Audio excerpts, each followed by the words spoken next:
Soha. Om Gate Gate Paragate Parasangate Bodhisoha. Om Gate Gate Paragate Parasangate Bodhisoha.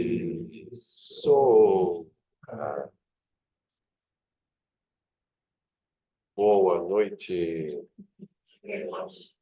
queridos. Os bem-vindos, bem-vindas.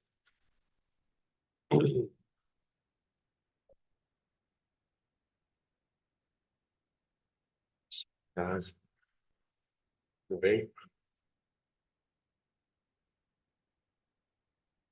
De meditação, o caminho para a paz interior. Então, em geral, nós todos, né, temos um fluxo assim de pensamentos bastante intenso, e um fluxo de emoções, né, também bastante intenso. Então, as nossas mentes, em geral, as mentes do samsara são arrastadas o tempo todo, né, em busca dos seus objetos sensoriais, em busca dos seus conceitos, ideias, visões sobre si mesmo, sobre a vida.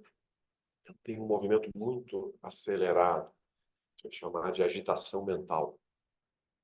Quando a gente não está na agitação mental, a gente pode estar também no seu oposto, que é o torpor.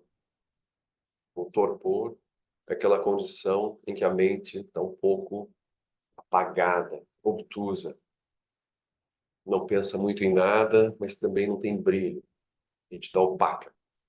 A pessoa está lá quase dormindo, ou assistindo alguma coisa meio no automático, assim, né, aquele estado, assim. Então, esses estados mentais, eles não são muito favoráveis, assim.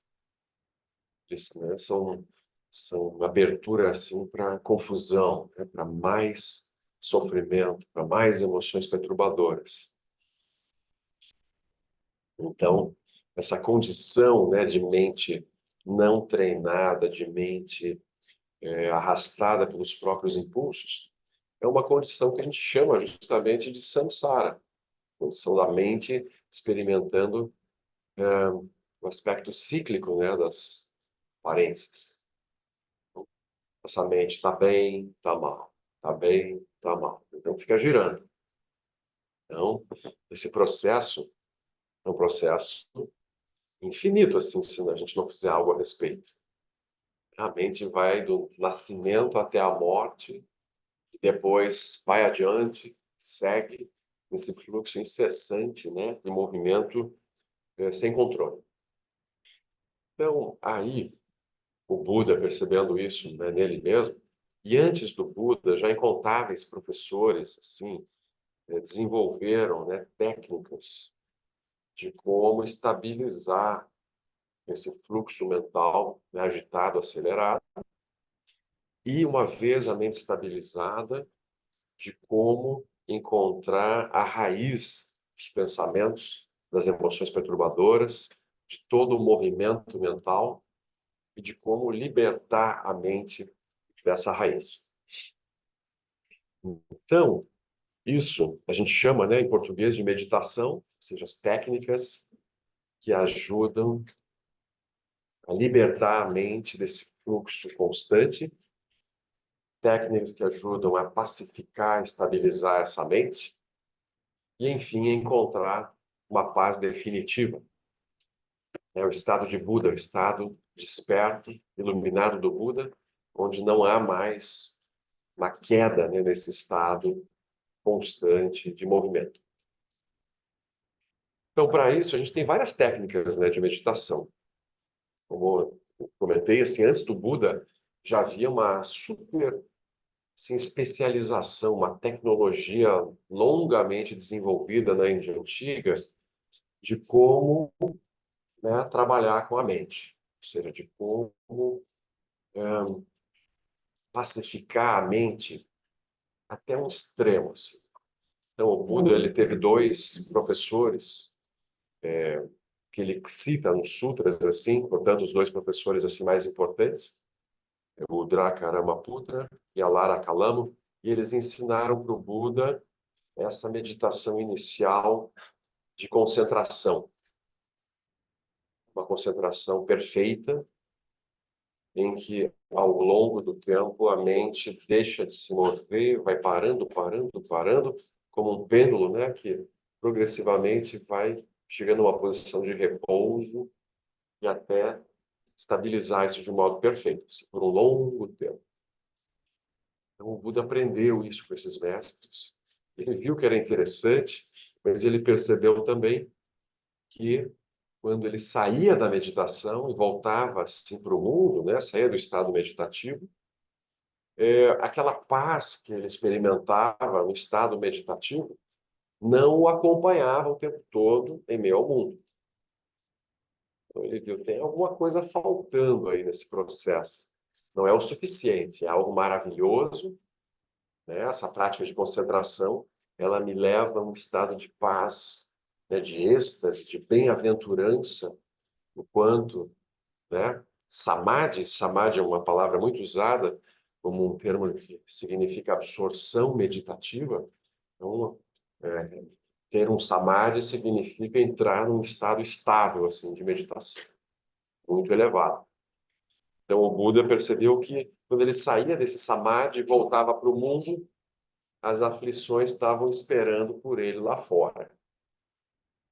Então, né, não era suficiente assim, né?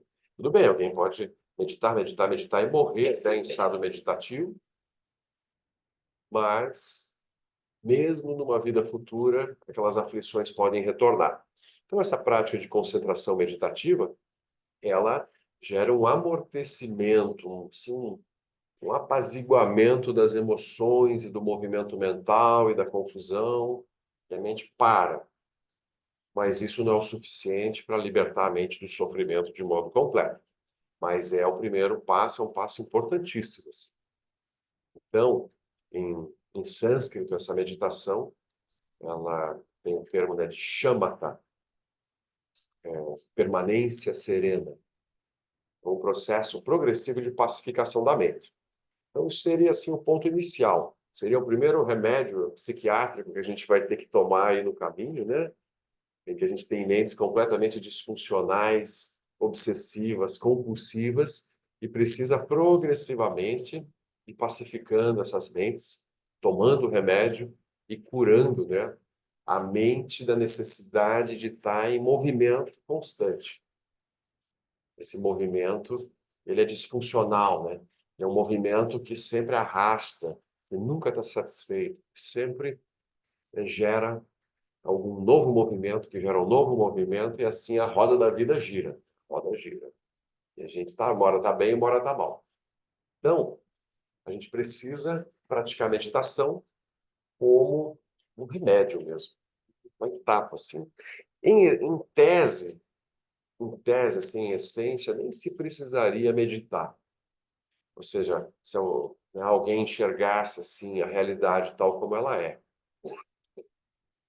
e realmente entendesse aquilo e realizasse de modo direto, não precisaria treinar isso em meditação. Mas, para a grande, quase totalidade dos seres, isso não é algo tão simples, né? Tão direto, tão fácil.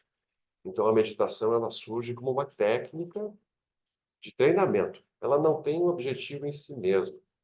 Ou seja, a gente não vai meditar para meditar melhor ou para obter alguma coisa através da meditação. Mas a meditação ela é apenas um caminho, né, que nos ajuda a encontrar uma verdade mais profunda sobre nós mesmos e sobre a realidade. Então, a tranquilização da mente, a prática de shamatha, ela é uma base segura, um pré-requisito para as práticas mais avançadas e mais definitivas de vipassana, de análise profunda, e, enfim, as práticas que contemplam depois a natureza da mente, a natureza da realidade, de modo definitivo. Então, é um método progressivo, assim. A gente começa com o silêncio e também vai desenvolvendo a capacidade de analisar os objetos do samsara em meditação, que é o chamado vipassana, e depois a gente vai aprender a repousar na própria natureza da mente sem ter que analisar coisa alguma. Então, essa é a sequência, assim. Então, para quem está chegando assim, é muito importante entender, né, como começar a meditar.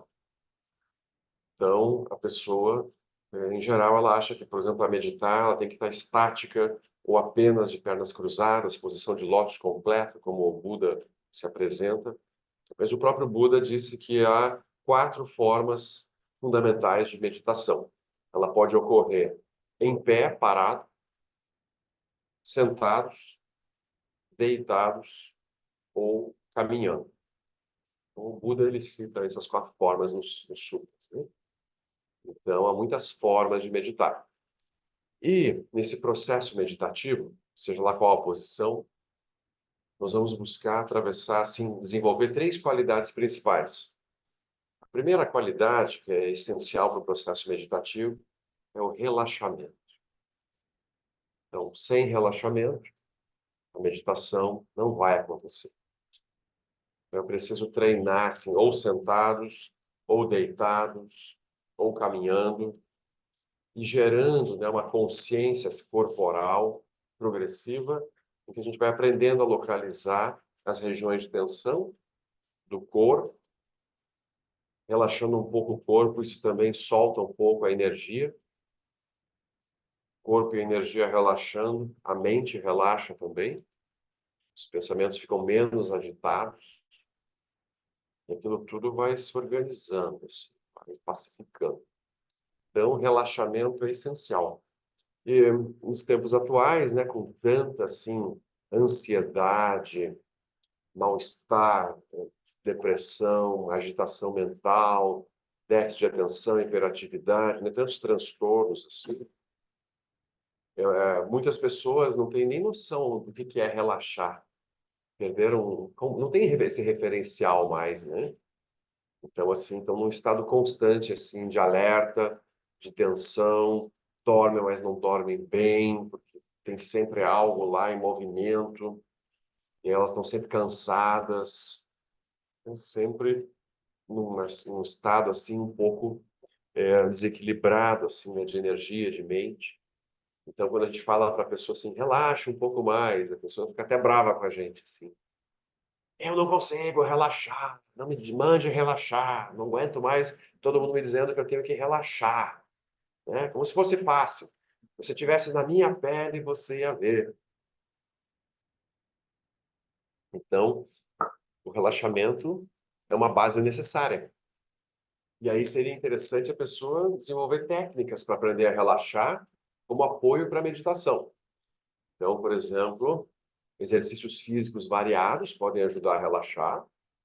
Eu conheço pessoas, por exemplo, que gostam de, antes de fazer uma sessão de meditação, vão pedalar, vão correr, vão nadar, ou vão fazer algo mais complexo, como uma aula de yoga, tai chi chuan.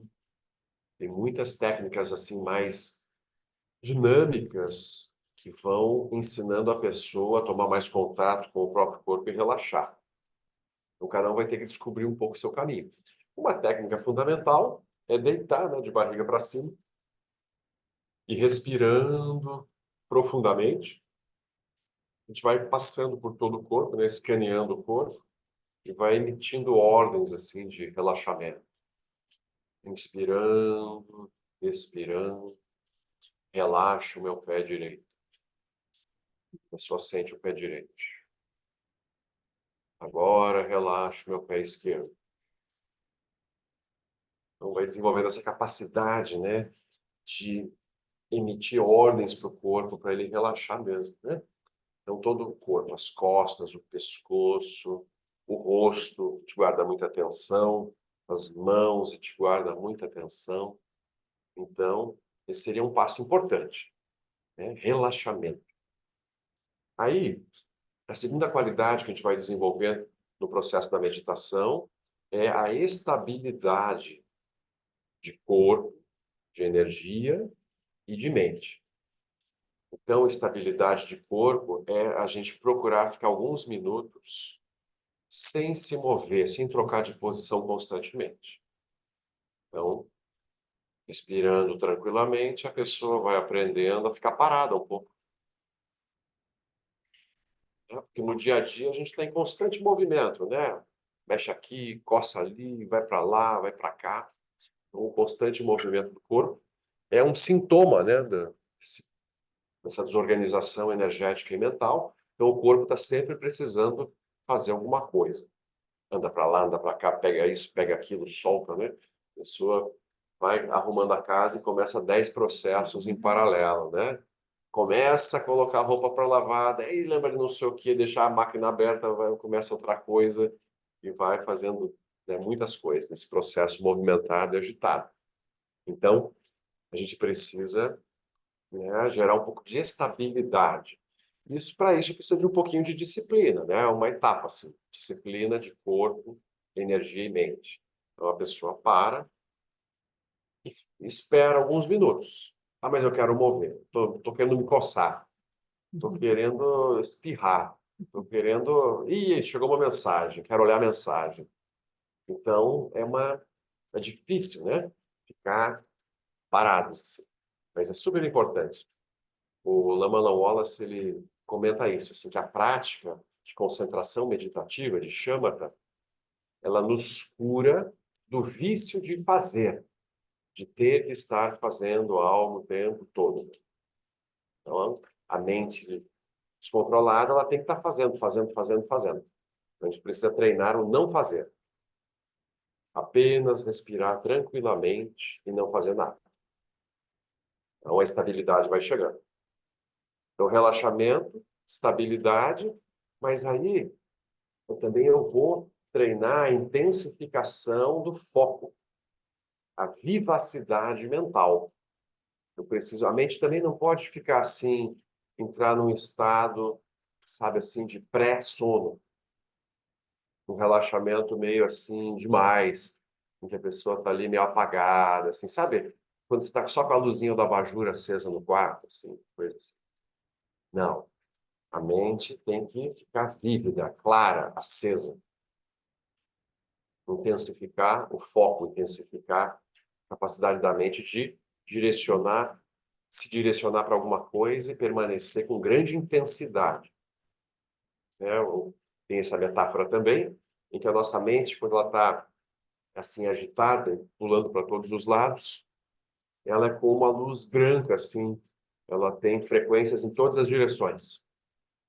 Agora, a mente treinada é como raio laser, né? Seria uma luz monocromática. A energia está toda concentrada numa única frequência. Então, ela tem aquele foco assim, a pessoa é capaz, se ela olhar muito para a parede, bobear, faz um furo na parede, assim. Tanto que ela tem foco no olhar. Então, vai gerando essa capacidade, assim, né? Intensa de manter o foco. Ela olha para as pessoas não conseguem nem olhar assim. Então, a vivacidade mental vai gerando uma clareza, assim, ela sai da sonolência, mas ela também não está agitada. Então, esse é um ponto importante. A mente está relaxada, mas viva, presente, atenta, seja lá o que ela escolher. Então, esse é um treinamento interessante, não é? Porque ele vai nos ajudar em absolutamente tudo. No caminho espiritual, vai nos ajudar no dia a dia, vai nos ajudar nas relações, a ouvir a outra pessoa com atenção, vai nos ajudar a perceber o que está acontecendo dentro de nós mesmos, os movimentos do corpo, da saúde, da energia, né, os pensamentos mais grosseiros e os mais subliminares. A gente vai progressivamente percebendo tudo isso. Então, treinar a mente dessa forma é uma base necessária para ter qualquer lucidez em meio ao mundo. Então, assim, a pessoa, mesmo ela tendo um objetivo mais elevado de alcançar a iluminação, um objetivo mais imediato de diminuir o sofrimento grosseiro dela, ela está mal, ela está agitada, ela está triste, ela está deprimida, ela está tentando encontrar alguma saída, né, para esse processo. Então, ela já vai melhorando com esse processo inicial, assim. Muito positivo, não é? E aí, quanto tempo leva para isso funcionar? Se eu começar a treinar uma meditação silenciosa, estabilizar um pouco meu corpo, minha mente, começo observando meramente minha respiração. A respiração é uma coisa interessante, porque a gente está respirando o tempo todo. Então, é uma base interessante, né, para observar. O Buda introduziu a meditação como o método mais simples e direto, né, de prática. Então, a gente vai observar a respiração como uma base. Na inspiração, a gente intensifica a claridade mental. Na expiração, a gente aumenta o relaxamento.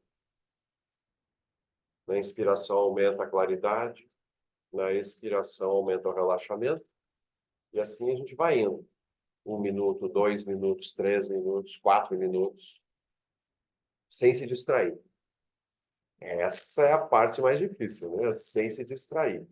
Então, assim, a gente começa a fazer isso, mas a nossa mente, rapidamente, ela quer um objeto mais interessante, mais excitante para ela se distrair, não é? Para ela seguir. Então, a pessoa está tentando meditar e tranquilizar corpo, energia e mente, e aí vem o fluxo de pensamentos arrastando ela para outras coisas, urgências, medos, necessidades, memórias, sensações agradáveis, desagradáveis. Não é assim? Quem já tentou sabe bem, né? Tem infinitas distrações para a mente no processo meditativo. Tem as músicas, não tem as 10 mais? A pessoa está lá tentando meditar e fica tocando. É muito interessante. Às vezes a pessoa está observando a respiração, tem uma música tocando e ela ainda está fazendo a lista de compras. Não é? A mente está lá, né? Se movimentando, tentando meditar, mas ainda cheia, né, de movimentos. Então, nesse processo assim, de pacificação, a gente vai ter que ter muita paciência e perseverança. E no começo não é muito fácil, é que ela vai ficando um pouquinho melhor, melhor. Não é linear, tem altos e baixos. Aí tem uma representação, né, uma figura que descreve esse processo, que é aquele quadro lá no fundo da sala, que é o caminho do meditante. Então, esse é um quadro clássico assim também, né, que mostra como a mente, né, começa super obtusa, agitada, cheia de paixões, né, desejo e raiva, e como que ela vai ao longo do caminho assim se purificando, pacificando, né, desejo e raiva vão diminuindo, e ela vai avançando até chegar lá no topo. Então, o caminho de Shamatha, né, os vários estágios assim, né, de desenvolvimento dessa prática, que culminam na estabilidade perfeita da mente, sem oscilação nenhuma. É o estado de saúde mental básica, assim. Então, é como se, enquanto a gente não gerar essa capacidade de meditação mais profunda, é como se a gente tivesse assim doentes. O Buda ele usa essa frase assim: depois que ele realiza a chama, ele diz: agora eu tenho uma mente. Antes a mente me tinha. A mente era uma coisa assim, né? Os exemplos clássicos, né? Um macaco enlouquecido ou um cavalo selvagem. A mente ia para onde queria, assim, tinha, né? Eu não sei nem de quem é essa mente. Às vezes tem, as pessoas relatam, né? A pessoa tem pensamentos que ela, esse pensamento não pode ser meu. E uma pessoa tem pensamentos obsessivos ou pensamentos de ideação suicida. E são coisas assim que ela nem, gente, está vindo aquilo na minha mente, da onde vem isso? Então, a mente é um perigo, não é? De repente tem uma vozinha lá dentro dizendo para você assim: olha, você deveria se jogar, está na hora, se jogue. Né? Então a mente, né, assim, perdida, ela é muito perigosa para nós e para os outros. A gente não faz coisas ruins só para nós, né? A gente faz coisas ruins para os outros também, por não ter controle nenhum mental. E aí, lá no final do processo, o Buda diz: agora eu tenho uma mente. A mente vai para onde eu direciono. Então, agora a mente é uma base adequada para contemplar a natureza da realidade. Então, lógico que a gente não vai no caminho espiritual, por exemplo, primeiro aperfeiçoar, estabilizar a mente até o último estágio, para depois começar as outras práticas, mas a gente vai fazendo em paralelo, assim. Vai investindo assim, tempo e energia nesse treinamento de concentração, e em paralelo vai gerando qualidades positivas, vai gerando sabedoria, vai ajudando as pessoas em meio ao mundo. Então, isso vai andando junto, assim, né? Nesse processo, né, assim, então a gente vai ter, né, nesse processo, assim, a gente vai ter vários sinais, assim, a gente vai percebendo que, em meio às aparências, ou seja, em meio ao mundo, a gente vai conseguindo ser menos responsivos, menos agitados. Então, esse é um ponto essencial, porque, né, no período pós-meditativo, a gente volta para o mundo, né? Se a gente não tiver uma mente treinada, a gente cai, né, nas armadilhas do samsara uma após a outra. A gente age o tempo todo por desejo, apego, ciúme, inveja, raiva e medo, carência, orgulho, e assim por diante. E se a gente tiver esse treinamento, então as nossas relações melhoram, nosso movimento no mundo é menos impulsivo, a gente toma decisões com mais cuidado, então tudo vai melhorando. Então, assim, é uma prática, é quase uma panaceia, assim, cura quase tudo, né? Assim, e outra coisa boa é que enquanto você medita, você não está gastando dinheiro, né? Não está comprando nada na Amazon, né? Não está procurando oferta, você não está falando inutilmente com as pessoas ao redor, né? Você não está comendo, então quer dizer, ó, emagrece, economiza, né? Olha que maravilha, emagrece, economiza, né? Relaxa, a pessoa e rejuvenesce. Olha só, hein? Você gasta menos em cremes, né? Aquele rosto relaxado, assim. A pessoa vai até uns 100 anos sem rugas, assim, mais ou menos. Mas, assim, tem muitos benefícios, né, diretos, colaterais. E o corpo relaxado, né, menos tensões, menos substâncias intoxicantes. A gente tem menos impulso também de alimentação, menos fome. Então, olha só. Então, shamatha. Essencial. Aí você diz que o Buda ensinou mais de 50 formas de praticar shamatha, essa concentração. Sendo que a mais comum é o foco na respiração, mas a gente pode focar objetos físicos à nossa frente, fixar o olhar num objeto pequeno, de preferência, não muito grande, senão o olhar fica passeando pelo objeto, objetos pequenos. A gente pode visualizar coisas variadas, pode visualizar, por exemplo, a imagem do Buda à nossa frente, o Buda Shakyamuni. A gente pode visualizar outras deidades, a gente pode visualizar pontos de luz, sílabas, semente, né, em tibetano, em sânscrito, em português, sílabas.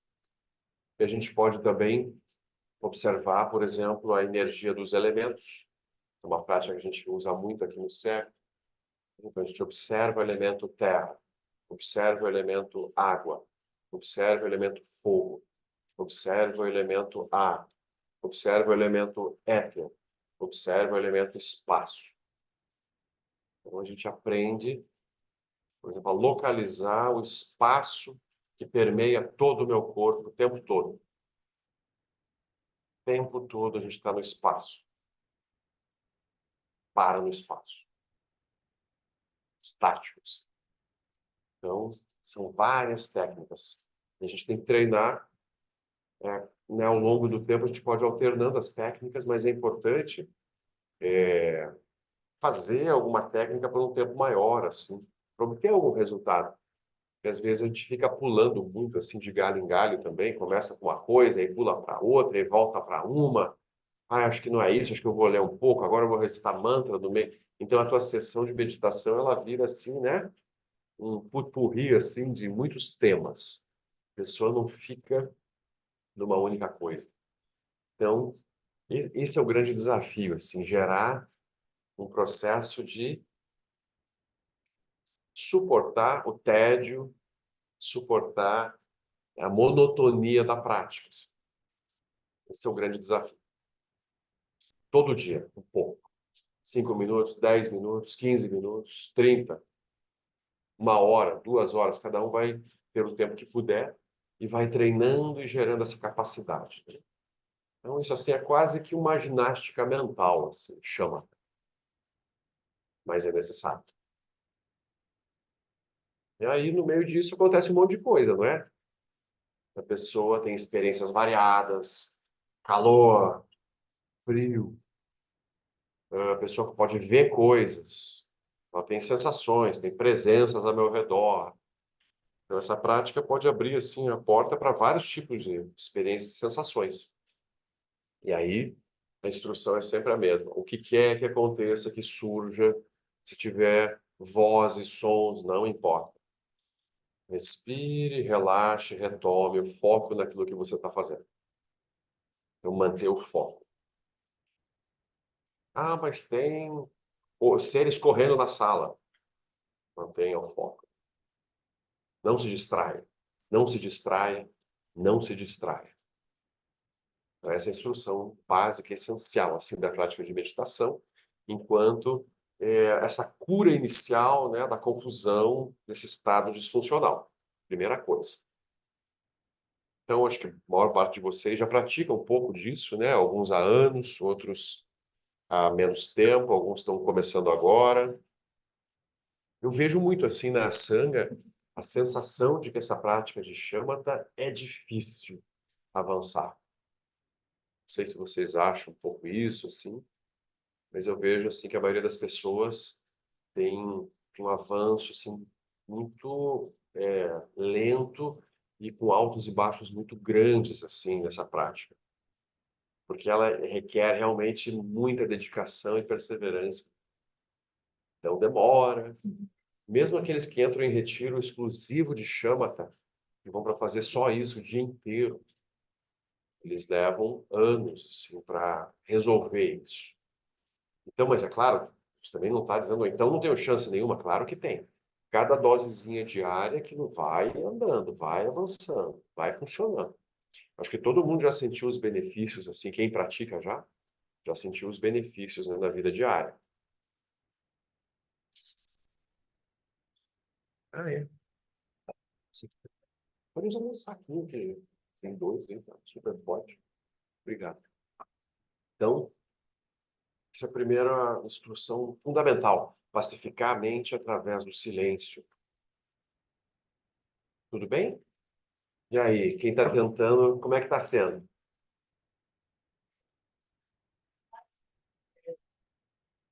Todo dia eu tenho que meditar no meu canto, né? Tem um canto preparado para meditar. Tudo aí, a correria do dia a dia. Aí eu queria ver se eu consigo habituar mesmo, até na rotina do dia a dia, tirar uns minutos de tempo no trabalho, no lugar que eu esteja esperando alguma coisa, e conseguir fazer essa meditação fora desses campos, porque dentro do campo eu preciso, mas eu preciso parar. Tem prazo para entregar alguma coisa, tem que ter alguma coisa de trabalho que você não. Se eu parar agora e ficar ali no campo meditando, eu não vou conseguir terminar o trabalho hoje, daqui a pouco chega o sono, amanhã eu tenho que trabalhar cedo. Então, eu queria muito poder incorporar a meditação no dia a dia, fora desse ambiente de meditação. Uma dica que você quiser dar, para eu conseguir, por exemplo, no local de trabalho, estou lá sentado na minha mesa, né? Em alguns minutos nós não faço a respiração, Sim. não sei, mas como é que eu consigo me isolar do que está à minha volta, para que a mente consiga se acalmar? A gente precisa das duas coisas, do treinamento isolados em silêncio e do treinamento em meio ao mundo, em movimento, na ação. Só treinar em meio à ação, assim, do movimento, sem de vez em quando parar um pouco isoladamente no silêncio, é mais difícil, né? Não é possível, claro, né? Manter a atenção plena a tudo que você está fazendo, respirar enquanto faz, né? Sempre, quando você se distrai, aquela ordem, lembre-se. Está lá digitando, está no computador, opa, estou distraída. Respira, relaxa, segue fazendo o que está fazendo com mais consciência, com mais presença. Isso tudo favorece, não tem dúvida. Agora, assim, teria que ver, né, esse obstáculo de conseguir dar essa paradinha em casa, assim, né? Porque a gente tem tempo, só que a gente usa o tempo para outras coisas. Né? Em geral, assim, a gente passa quanto tempo nas redes sociais, assim, ao longo do dia, checando mensagens, respondendo mensagens, compartilhando coisas? Bem mais do que 15 minutos, né? Oi? Eu faço muito possível em redes sociais. É. Ah, mas assim, sei lá, você tem um horário de almoço que é, sei lá, 1 hora. Dá para comer em 45 minutos? Não dá.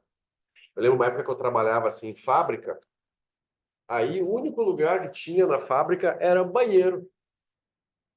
Entrava lá no box do banheiro, fechava a portinha, baixava a tampa e sentava lá um pouquinho no meio do expediente. O cheiro não era dos melhores, né? Daí assim você começa. Cheiro é vazio, vazio é cheiro, né? Mas é uma, assim, dependendo do ambiente que você está, tem que encontrar assim lugares. Para a pessoa que trabalha assim na cidade, eu sempre sugeria, vai para uma igreja. As igrejas católicas geralmente estão abertas assim, né? É um ambiente mais silencioso, tem os banquinhos lá, você senta, finge que está rezando, mas está meditando, na verdade, né? É uma possibilidade. A gente tem que encontrar meios. Tem gente assim que no intervalo ia para o próprio, quem tem carro, nem ia para o carro, se fechava no carro lá e ficava alguns minutos. Então, encontrar esse espaço no dia a dia, ou acordar 15 minutos mais cedo, 20 minutos. Né? Então, a gente precisa mesclar as duas coisas, assim. Esse formato também de, assim, de fazer pequenas pílulas, assim, ou seja, de você interromper o teu fluxo do cotidiano de trabalho e dar uma paradinha, também é muito bom. Você está lá trabalhando, trabalhando, trabalhando, opa, 1 minuto. 1 minuto de silêncio, você dá uma paradinha. Né? Tem, né, tem aplicativos que podem te avisar, você pode colocar alarmes variados, né, formas que te avisem, que te lembrem. Na comunidade do Tic Dahan, na França, Blainville, né, acho que é, eles tinham essa prática, tem ainda essa prática, né? Está todo mundo lá trabalhando na comunidade, na agricultura, ou fazendo coisas, de repente toca um sino lá, né? Dom! E todo mundo para, no meio do que está fazendo. E atenção plena, presença. Vai dar um tempinho, daqui a pouco todo mundo retoma a atividade. Então, a gente precisa, assim, como a gente diz, né, no começo da prática meditativa, o cotidiano invade a prática o tempo todo. Você tenta praticar, mas né, só os itens do cotidiano invadem. Depois de um tempo, a meditação vai à forra e a meditação invade o cotidiano. Ou seja, você começa a fazer tudo com uma mente mais atenta, mais presente, observando, vendo tudo como, vamos dizer assim, meio de treinamento. Nada é perdido, não tem nada que você perca se você não perder a atenção.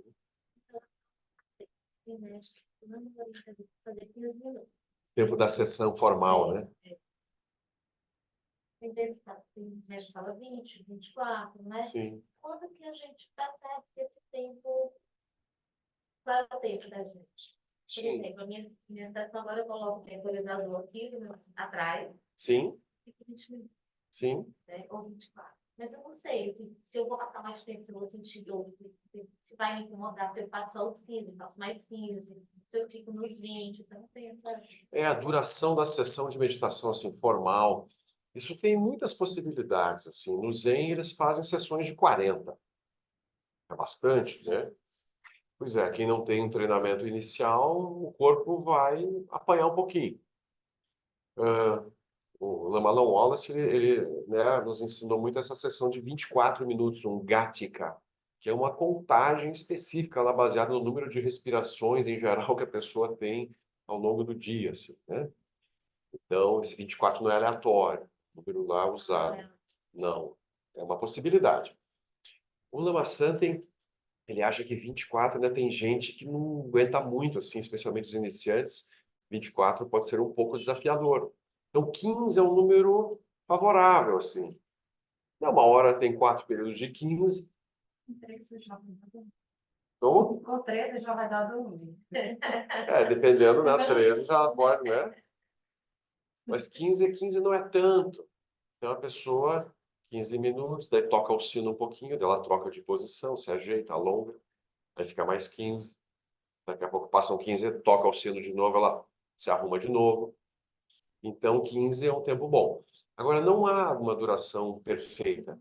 Eu deveria aprender a ficar horas sem me mover? Não necessariamente. Às vezes, o importante é assim que a dor ela não seja um empecilho para a prática. Então, se você fica bem em 20, fica bem em 30, faz 30. Agora está doendo mesmo, está me incomodando e no final da sessão estou mais administrando a dor do que focando o que eu escolhi para focar. Não está demais, né? Então troca. Para antes, né? Troca de posição. Simples, né? Só troca de posição e segue. Não precisa nem levantar, né? Às vezes nem sai da meditação, você só vai lá, troca a perna, segue. Então, o tempo depende. Em retiro fechado, a gente tem essa orientação dos 15, 15, 15. A cada 1 hora, a gente faz uma caminhadinha meditativa, né? Um Kim-In, ou pode até sair para fora, fazer uma caminhada mais dinâmica, assim, mas tentando manter, né, assim, a posição de mente. Você mexe com o corpo dá uma soltada, relaxada e volta e segue meditando. Né? Então, num retiro fechado, a pessoa passa várias horas por dia meditando. Então, mas no dia a dia a pessoa tem isso, tem 5 minutos, tem 15 minutos, tem 20, tem meia hora. Mas aí seria muito importante organizar esse cotidiano, assim, introduzir a meditação como uma atividade do dia. E eu acho que se a pessoa não colocar na agenda dela, assim, ó, assim como eu reservo horários, né? Esse horário eu vou nadar, esse horário eu vou no mercado, esse horário eu vou, né, limpar a casa. Se eu não tiver um horáriozinho ali para prática, eu vejo que é muito aleatório assim, o movimento das pessoas. Um mês a pessoa medita bastante, pratica. Aí o mês seguinte não pratica nada. Então, se você não puser como uma atividade diária, aí qualquer outra prioridade vai te tirar da prática. Então, né, assim, acho legal a pessoa pegar uma folha de papel, ela põe 7 colunas, assim, ó, segunda, terça, quarta, quinta, sexta, sábado e domingo. E na segunda, o que que vai acontecer? Que horário que vai ser? Aí ela vai lá, coloca lá 15 minutos, vou fazer das 7 às 7h15 da manhã, das 7 às 7h30. Né? Na terça, a terça não tem como, terça não dá, beleza, pula a terça. Na quarta, a quarta eu tenho mais tempo, é menos puxado. Então eu vou fazer das 7 às 8. Até ver se eu consigo fazer isso antes de comer, de me dar muita fome. Isso eu tento. Na quinta, na quarta-feira, na terça, na quarta-feira, na quinta, ela já vai modulando. Um dia de manhã, um dia de tarde, um dia de noite. Não tem horário perfeito, né, para meditar. O certo é conseguir meditar bem em qualquer horário. Mas a pessoa vai testando para ela, quando que dá, quando que não dá. Às vezes à noite ela está muito cansada, ela já quer dormir. Ela tem que estabelecer essa rotininha de prática. Eu acho que vale a pena escrever e colar no quarto. Compromisso. A gente não consegue se compromissar com outras coisas muito menos importantes? Caderninho, né? Caderninho de práticas, né? Anotando o que está acontecendo. Mas eu acho que tem que ter uma coisa assim que você se acordou, assim, tá lá na tua frente já, assim. Né? Letras garrafais vermelhas, assim, né? Uma coisa que não deixa tua mente escapar muito, assim. Seria bom ter uma programação de práticas. E aí não só quando que você vai praticar, mas o que você vai praticar cada dia. Para também não sentar assim e ficar meio aleatório, assim, sabe? Às vezes a pessoa senta e ela faz só um relaxamento, na verdade. Ela não está fazendo shamatha, não está fazendo vipassana, não está fazendo nada. Ela está ali sentada, pacificando a mente dela, mas está meio assim, só no processo assim de descansar um pouco. Também é agradável, né? Mas é muito importante entender que meditação não é relaxamento. O relaxamento é um pré-requisito para a meditação, mas a meditação é um treinamento da mente, né, por um longo tempo, é um processo assim construído, um processo condicionado. Essa meditação é uma meditação condicionada que a gente está falando agora. Né? Então, é uma posição mental específica, que é útil, é favorável, mas precisa, né, de uma construção, um esforço assim. Então, não é só soltar e relaxar. Né? Então, essa seria uma boa coisa, gerar essa rotina. Né? Quem tem sua planilhinha de prática já, né? Olha, eu sempre tenho uns alunos caxias, assim, né, da Sangha que... Às vezes eu finjo, mas não existe. Não tem mais. Às vezes me esqueço da existência dela, né? Esqueço propositadamente. Né, lá no fundo tem, né, uma vozinha que diz, não, hoje não. Então, Acho que hoje eu vou perseverar mais nessa. também tem isso, né? Tem, o gosto ou não gosto, ele também se infiltra na prática meditativa. Então, a pessoa pensa, essa eu gosto, essa eu não gosto. Vou fazer só as práticas que eu gosto. Não. Tem várias práticas, elas treinam aspectos variados, né, da mente. Então, por exemplo, a gente faz a prática dos elementos. Então, a pessoa treina lá terra, 15 minutos. Água, 15 minutos. Deu. No dia seguinte, ela faz lá 15 minutos de fogo. Então, ela vai aprendendo a localizar, né, a energia dos elementos com clareza. Aí, ela faz 15 minutos de metabhavana, por exemplo, meditação do amor universal, em que ela, né, cultiva uma relação positiva com os seres, gera amor, compaixão, equanimidade. Então, é uma prática importante. Mas aí já não é mais chama, Aí já não é. já não é mais. Não. Quando você vai, foca em elemento, foca em metodologia. Não, os elementos é shamatha. É shamatha. Não, mas então é isso mesmo. Shamatha é prestar atenção em alguma coisa. Mas, assim, Isso é eu shamatha. não falo, isso é a terra. Não fala nada, quietinha. Em silêncio absoluto, você apenas observa aquilo que já está lá. Assim como você observa a respiração em silêncio, você observa a presença do elemento terra. Não tem que ficar falando, imaginando, visualizando nada. É só localizar a energia do elemento terra. É meio abstrato, né? Algumas pessoas têm um pouco de dificuldade no começo. Localizar em você ou no espaço? Em você. Em você. No teu O corpo também, a água. tudo. Cada elemento, um por vez. Exatamente. Então, assim, você pode fazer, vou ficar 3 meses focando só terra. Para ter uma clareza mesmo da percepção da energia da terra presente em mim. Aí fica um mês na água. E também não tem que seguir a ordem, gente. Tem gente que depois gera assim, um hábito, só consigo começar da terra em diante. Né? Do fogo sem fazer a terra antes não consigo. Então é interessante, né, se familiarizar com os elementos um por um. Pode ser fazer só terra, funciona muitas vezes. Aí fazer terra e água. Mas um por vez, não misture. Não misture, porque a mente tem uma vontade assim, eu estou fazendo shamatha, mas também estou fazendo outras coisas. Shamatha é gerar essa mente unifocada. Se eu ficar alternando entre coisas, eu já não estou mais fazendo shamatha. Isso é um probleminha, né? Pode fazer terra e água. Faz a terra, depois faz a água, né? E elas se complementam. Focar só a terra não gera tensão e rigidez, não. Se eu focar a terra com o relaxamento de base, né? A terra está presente. A terra em si, ela não é seca, ela não é rígida. Ela é estável, ela é forte, ela estabiliza, né, o corpo e a mente, né? Mas ela por si só se ela tiver distorcida, que daí ela gera tensão e rigidez. Né? Só que ela meditando assim. Então, mas é bom alternar. Pode fazer um pouco. Se a água, por exemplo, te relaxa mais, começa com a água. Faz água primeiro e depois vai para a terra, por exemplo. Pode inverter. Mas é só cuidado. Eu vi muita gente na Sangha fazendo isso, assim. Numa mesma sessão, vai pulando os elementos, assim. O áudio. Ele faz exatamente isso. Ele faz. É, Começando. então, ele faz rapidinho para ensinar. Só para ensinar, mas depois tem que treinar. Aí treinar é longo o período que você tem que fazer para estabilizar cada um. Você não estabiliza nada, né? Você fica pensando sobre os elementos. Você faz uma meditação de pensar sobre os elementos. Aí não é chama. Chama de estabilidade, é parar. Foco. É. Também, depois que a pessoa tem o referencial claro de cada elemento, ela pode focar a energia como um todo. Isso sim. Eu foco a energia. Não diferencio mais a energia nas várias faces. Eu não separo ela nos elementos.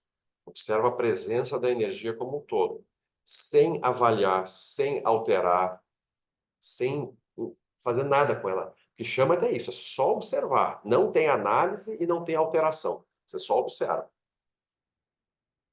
Aí tem outras meditações criativas em que você imagina os elementos, né, visualiza coisas, fortalece os elementos, purifica os elementos.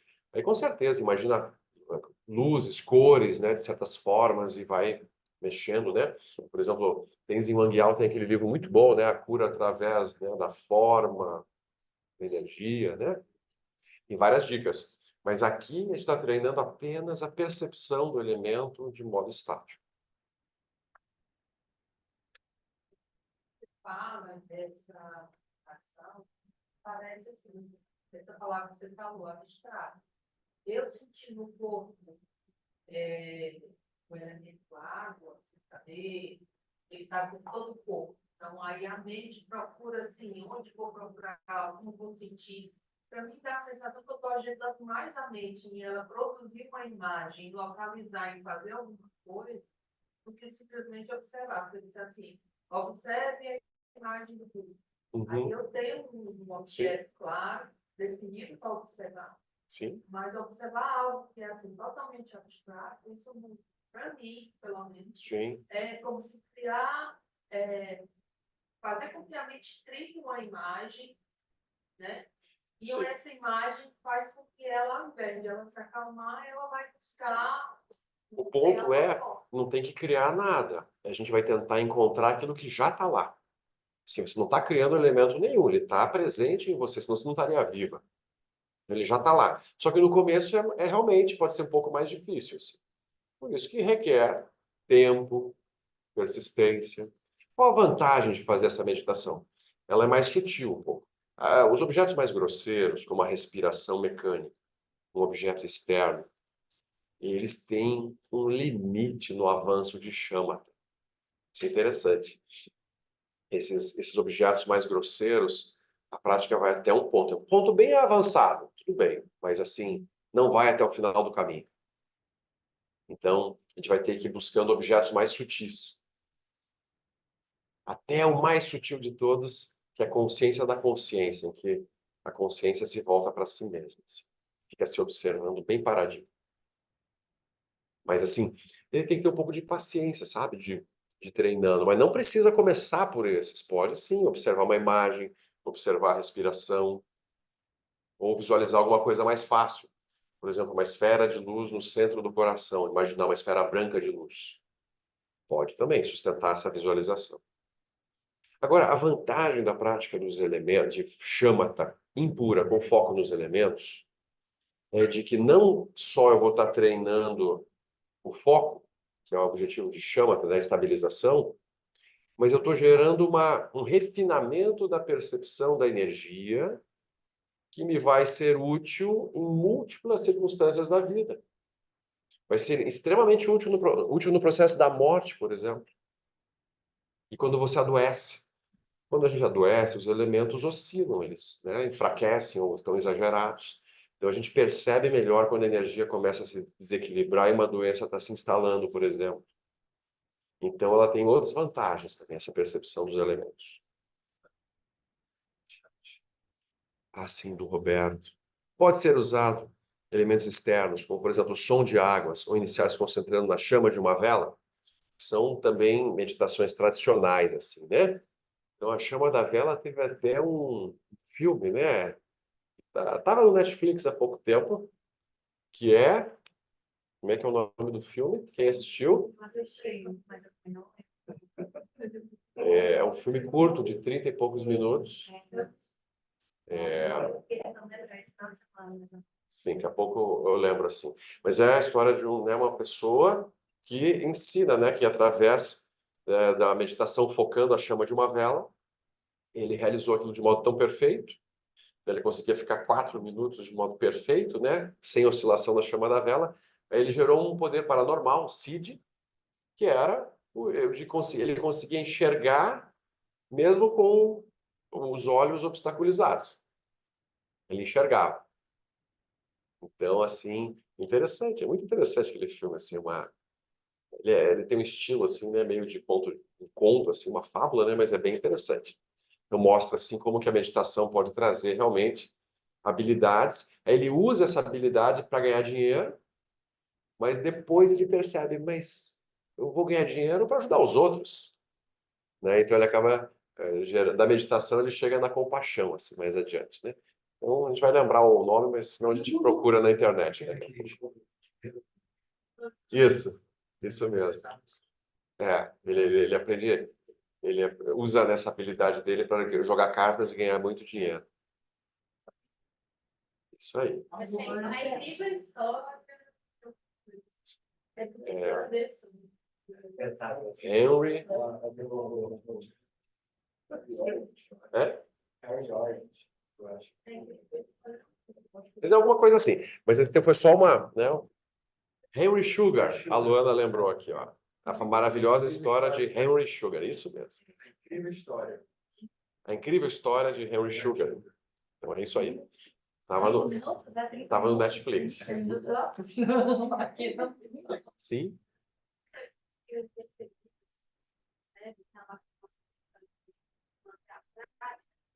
que eu sinto assim, que o ambiente da cidade, principalmente na capital, eu acho que ele propicia muito isolamento da gente, né? Porque são muitas coisas acontecendo, muitas pessoas trabalhando, fazendo muitas coisas, nem sempre você pode vir até o SEB se encontrar.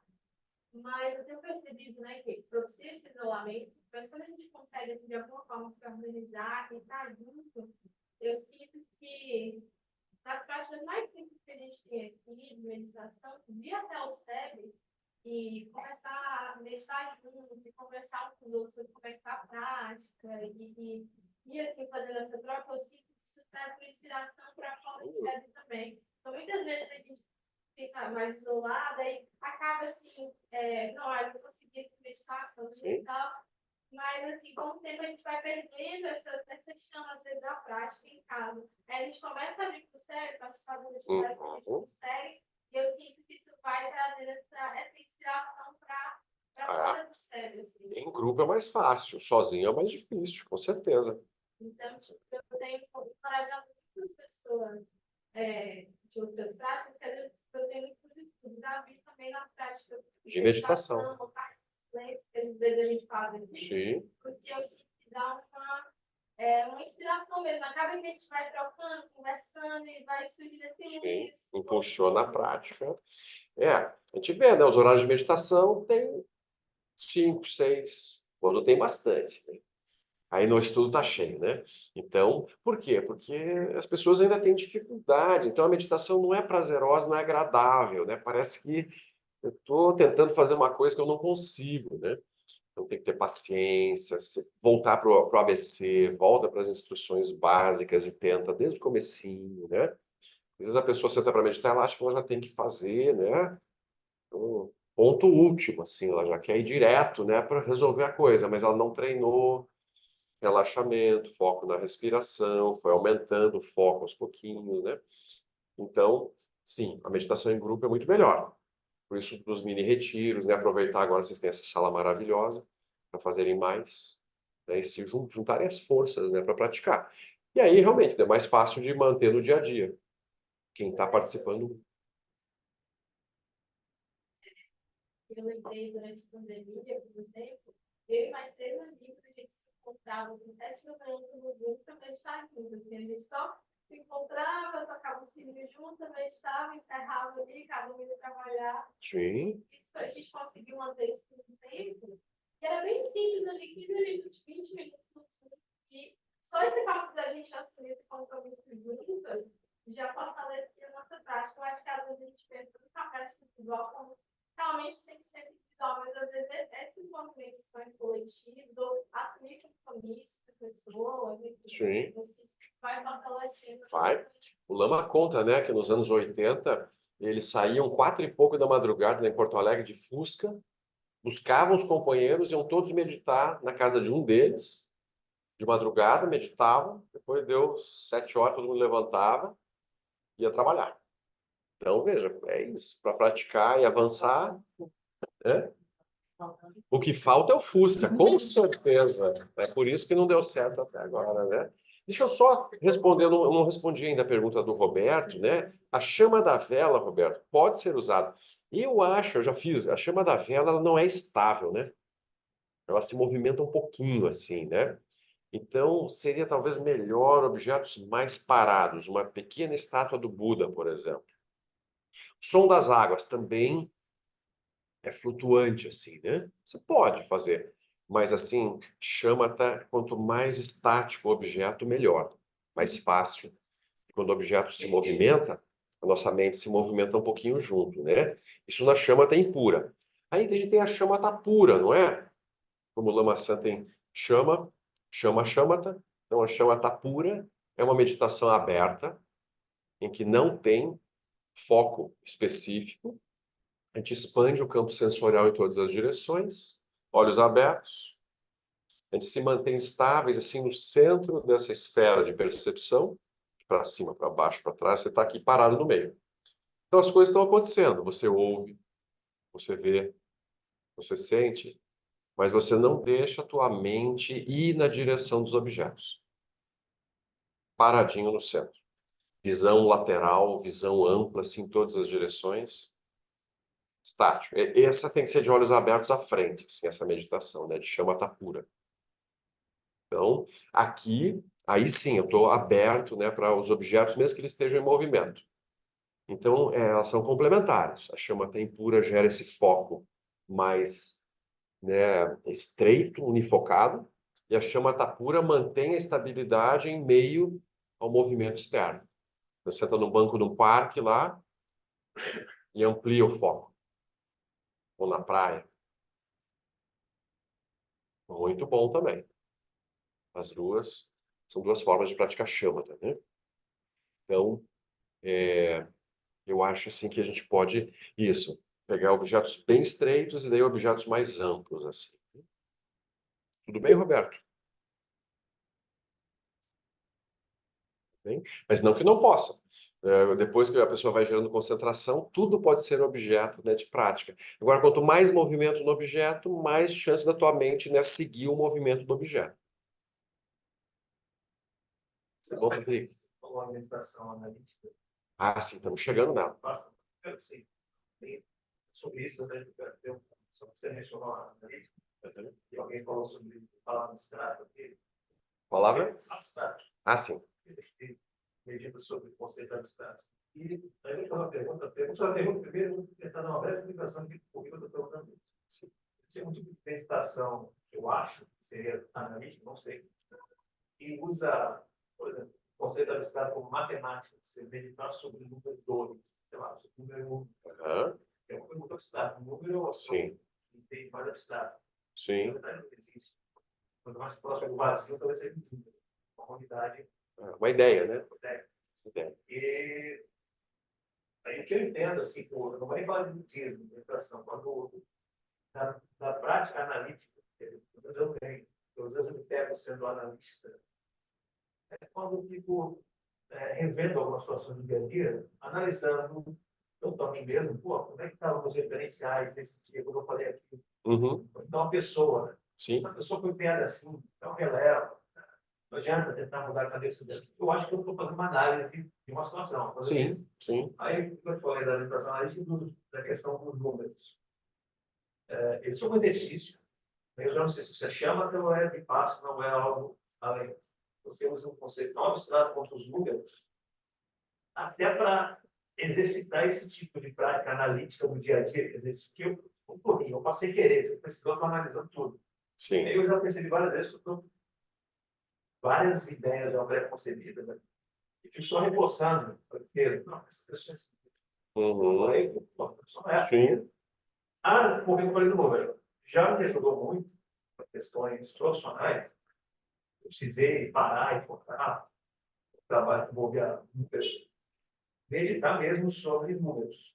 Eu vou ver uma equação na minha cabeça. Uhum. Vou calcular tudo isso visualmente. Sim. Só assim eu consegui, uma época, parar para fazer o trabalho. E Sim. calcular é muito difícil, uma coisa funcionou para mim mais como relaxamento. Mas existe algum exercício do conceito abstrato dessa forma? Não é objeto, mas é como. Na prática, vamos dizer, de prajnaparamita, ou seja, de ver a vacuidade das coisas, a gente vai ver a vacuidade também das ideias, dos conceitos. Por exemplo, os números são completamente vazios, assim como qualquer ferramenta matemática é uma construção da mente, né? Então, são classes assim de coisas que a gente vai olhar. Não só as emoções perturbadoras, as pessoas, o que surge, né, nos objetos, nas relações, mas também nas ideias, com certeza. Toda ideia fixa é um problema, né? Toda ideia fixa é um problema. Então, a gente vai ter que ver a vacuidade das ideias e do conhecimento como um todo também. Todo conhecimento é uma construção, né, abstrata, assim. Ele tem efeitos causais, claro. O conhecimento é abstrato, mas ele é usado para mover, né, as coisas do mundo. Mas tudo aquilo vai ser analisado e visto como apenas uma construção coemergente com o observador. A própria ideia de número surge numa mente específica, não é? Então, vai sim, mas não vai usar assim, focar números ou outras coisas como objetivo em si, né? A pessoa pode usar técnicas de meditação analítica, por exemplo, para contemplar estudos. A pessoa está estudando um texto que não é budista, por exemplo, é um texto qualquer. Ela pode usar a técnica de meditação para aprender, para aprofundar a compreensão daquele texto. Pode. Mas o objetivo, né, mais mundano, vamos dizer assim. E a gente está buscando formas, né, de libertar a mente das suas prisões, né? Essa é a ideia. Sim. Eu queria só uma saída para evitar a meditação analítica sem saber fazer isso. Sim. Um exercício que eu posso fazer sem perceber, está analisando mais. A meditação, vamos dizer assim, shamatha é a meditação silenciosa, em que a gente está aqui pacificando corpo, energia e mente, buscando um estado de paz. Aí a meditação analítica é um processo em que eu tenho um roteiro interno, em que eu procuro ver as características das coisas, dos fenômenos, né, de uma certa forma. Então, por exemplo, o Metta Bhava, na meditação do amor universal. Eu tenho ali um roteiro em que eu trago alguém à minha mente e vou repetir frases, né, para eu construir minha relação com essa pessoa de uma outra forma, que ela seja feliz, que ela se liberte do sofrimento, que ela encontre as causas da felicidade. Então, cada frase é forte, assim, tem um significado profundo, e aí eu estou direcionando a minha mente para aquele conteúdo e estou olhando para aquele ser de uma outra forma. Então, isso é uma meditação analítica, porque tem raciocínio, tem pensamento, né, tem um envolvimento. Aí, a gente vai ter, por exemplo, todas as práticas de contemplação do Satipatthana Sutta que a gente usa, né, do corpo, por exemplo. Então, a pessoa, ela está lá observando o corpo, só como corpo. Então, ela observa, por exemplo, a pele, os ossos, os olhos, os cabelos, os pelos. Ela vai observando as camadas de composição do corpo, e ela apenas olha para aquilo, apenas como aquilo, tirando a reificação que a gente cria de, né, o corpo é isso, o corpo é aquilo. Então, olhar para as coisas sem projetar conceitos sobre as coisas. Então, a gente vai quebrando a aparente solidez do conceito da coisa, observando diretamente. Então, isso é vipassana. Eu não estou mais assim focando o corpo, por exemplo, como objeto estático de meditação, mas estou olhando para o corpo com um certo olhar, um olhar de soltar todas as fixações que eu tenho sobre o corpo, sobre o conceito de corpo. Então, essa é uma meditação que já é mais interessante, assim, no sentido de ela ter um propósito mais profundo, que é o de libertar a minha mente das ideias errôneas que ela tem sobre aquilo. Isso é prajna, é sabedoria.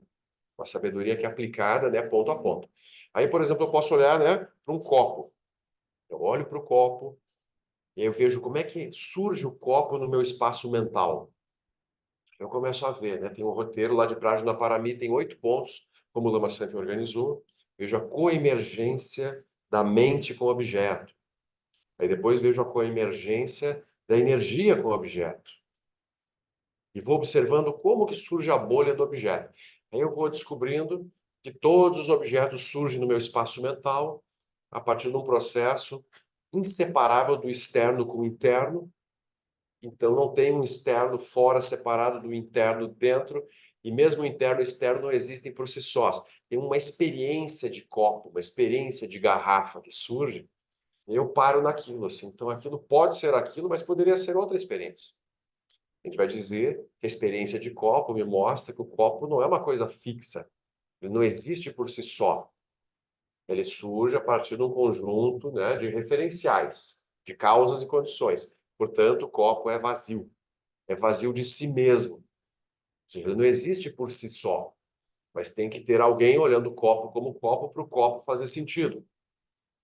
Então, isso eu começo a olhar para as coisas com esse olhar e elas começam a ficar mais flutuantes no meu espaço mental, não é? Eu vou quebrando a rigidez de conceitos que eu tinha sobre aquele objeto, sobre aquela situação, sobre aquela pessoa, por exemplo.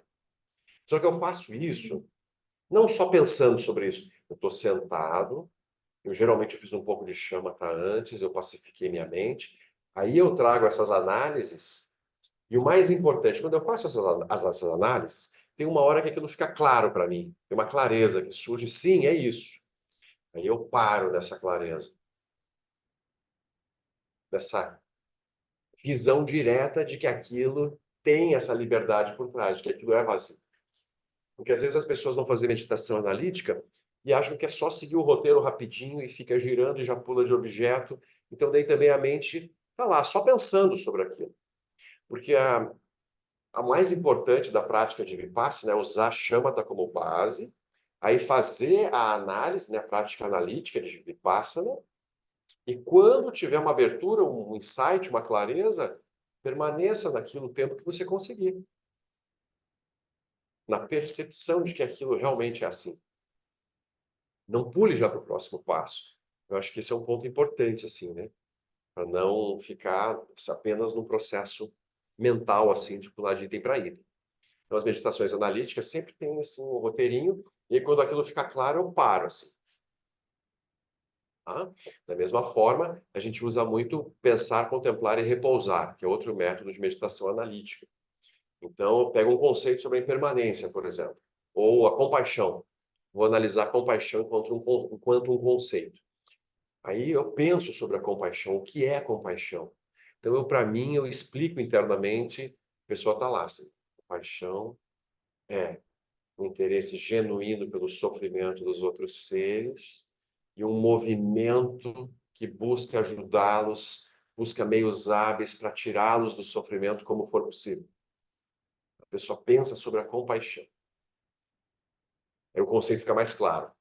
Aí ela contempla a compaixão na própria vida. E como é a compaixão para mim? Como que ela brota? Como que surge o impulso de ajudar os outros? Ela lembra de exemplos, por exemplo, em que ela se viu sentindo compaixão pelos seres. Então, a compaixão vai ficando mais viva quando ela contempla na própria vida. E no final, ela repousa em silêncio, para de pensar, de analisar e solta o processo. De uma forma aberta, para que aquilo tudo decante no próprio fluxo mental. Então, isso é o pensar, contemplar e repousar. É um outro tipo de meditação analítica. A pessoa está estudando, é muito bom para estudar. A pessoa lê um trecho lá de um livro, fez sentido para ela, né? Mentalmente interessou. Então, peraí, vamos olhar melhor isso aqui. Pode até parar o estudo e fazer na hora ali. Pensa sobre aquele parágrafo, conteúdo, vê se fez sentido, explica para si mesmo, né? Gera... Porque é muito engraçado assim, né? Quando a gente tenta pensar sobre uma coisa específica, a mente tem dificuldade. A mente quer pular para outras coisas. Quando você não quer pensar sobre aquilo, aquilo fica invadindo tua mente. Aí você resolve analisar aquilo, olhar diretamente para aquilo, aí a mente não quer. Ela quer ver outra coisa, não, isso é muito chato, vou olhar para outro objeto, né? Então a gente precisa gerar essa capacidade também de analisar aquilo que precisa ser analisado. Mesmo que não seja agradável, uma coisa, né, sensorialmente agradável. Então a gente vai gerar uma lista de coisas que eu tenho que analisar. Eu vou usando pensar, contemplar e repousar. Pensar, contemplar e repousar. Então, isso é uma técnica. Então, é interessante, no processo meditativo, a pessoa alternar silêncio e análise. Silêncio e análise. Então, por exemplo, ela faz 15 minutos de shamatha, aí faz 15 minutos de meditação analítica. Qualquer uma dessas. Aí, se ela tem mais tempo, ela faz meia hora de shamatha, meia hora de meditação analítica. Então, ela vai alternando assim ao longo do processo de prática dela e a mente vai ficando muito clara, porque uma ajuda a outra. Shamatha é a base para Vipassana, e Vipassana, com a clareza que surge, né, da compreensão, a mente fica mais propícia também para fazer shamatha. Então, uma coisa alimenta a outra. E o Buda, ele descobriu essa união, né, de shamatha e vipassana perfeita, ou seja, estabilidade perfeita e insight perfeito. Essa união é a mente do Buda. Passo seguinte, né? Já é um terceiro passo. Aí, quando alguém aperfeiçoa esse método, não só quando aperfeiçoa, mas a shamatha e vipassana são a base para localizar a natureza mais profunda da mente, que não é mais analítica, né? A meditação analítica é uma ferramenta que te conduz ao insight. Mas é a partir desse insight, o praticante ele vai voltar a mente para si mesma e vai ver essa clareza mental fundamental, onde não tem conceito, não tem necessidade de análise, não tem esforço, não tem construção de nada.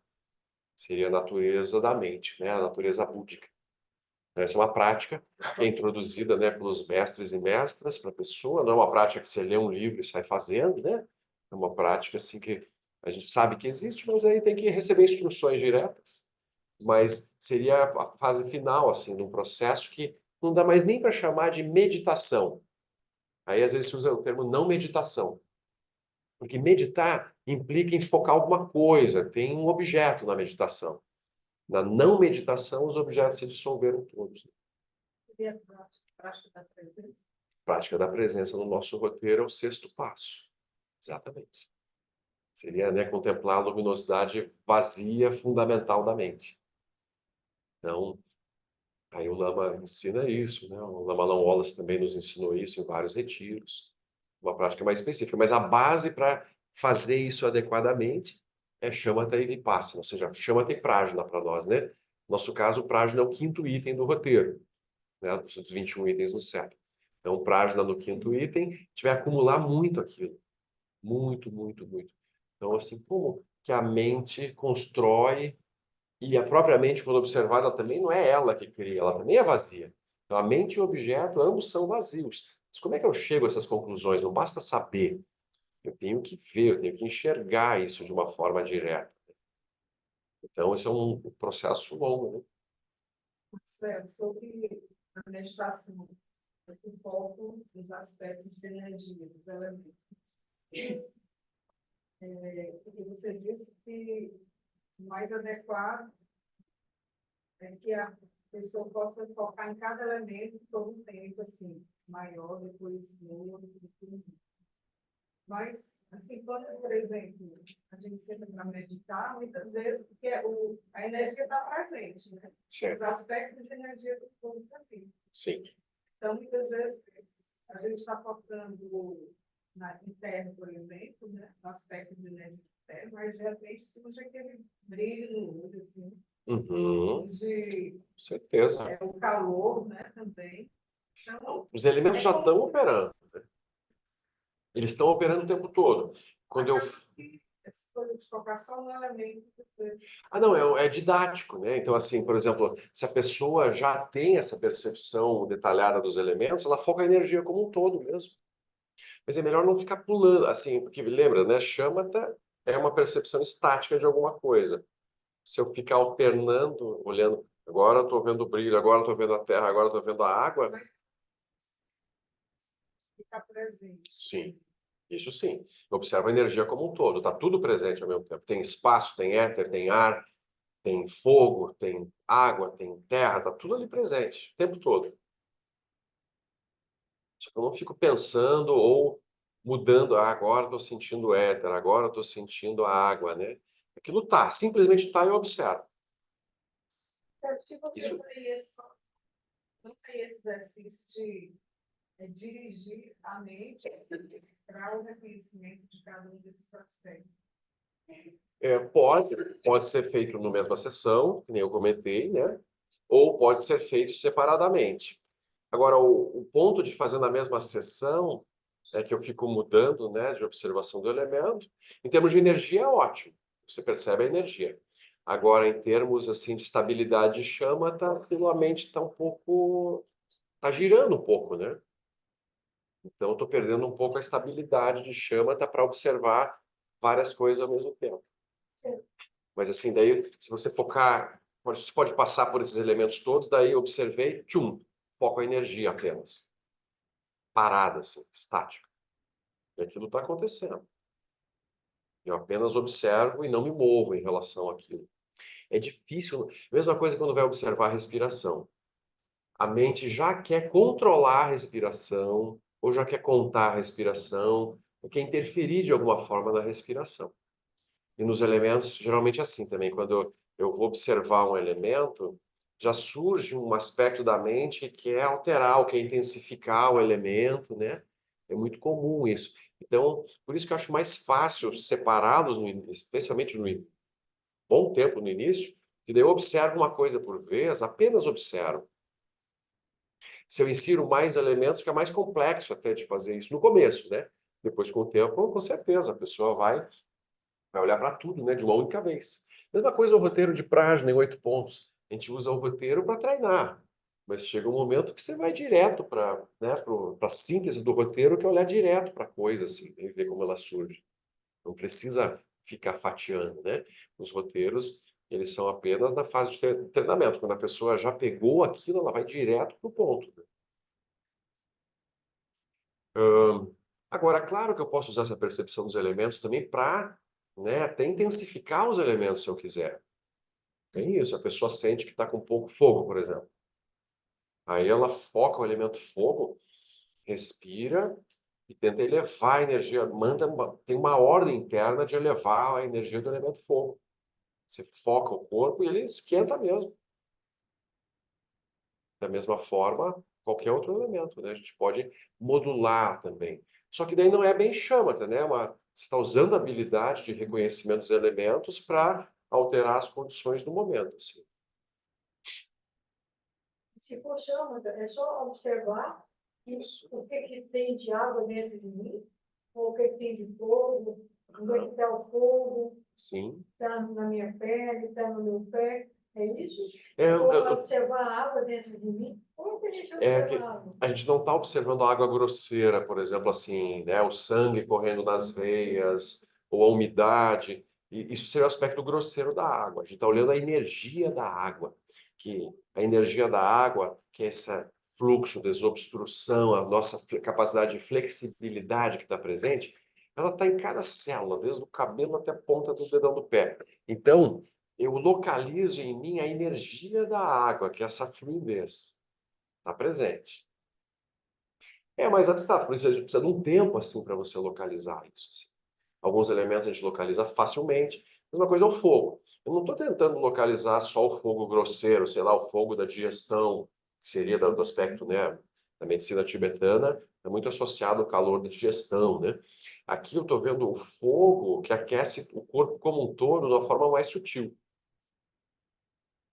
Não estou visualizando, não estou imaginando. Estou realmente aprendendo a observar algo mais sutil que já está presente. Só que eu não vejo assim, porque eu não fui treinado para isso. Então, leva um tempo. A explicação dos elementos é tão analítica quanto o Vipassana. Não, porque no Vipassana eu tento olhar com uma sabedoria para as coisas. Por exemplo, estou olhando para o corpo apenas como corpo. Eu tenho um roteiro em Vipassana. Eu olho para o corpo, mas eu estou olhando por trás, eu não estou apenas focando, está assim, me concentrando no corpo parado. Não, eu estou olhando para o corpo como o corpo, desapaixonadamente, tem uma ideia por trás. E Vipassana sempre tem uma sabedoria, uma inteligência para olhar para as coisas. E Shamatha não, Shamatha é meio burra. Shamatha é só observação. Mas Vipassana não. Eu olho para a garrafa, mas eu vejo garrafa, vidro, tampa, água. De onde surge a ideia de garrafa, né? Eu olho direto, garrafa apenas como garrafa, como uma construção que não é bem garrafa. Pode ser garrafa, mas não é garrafa. É, não é, mais é, né? Aquele raciocínio. As coisas parecem que são fixas. Aí quando você analisa, você vê que elas não são bem o que elas pareciam ser, podem ser milhares de outras coisas.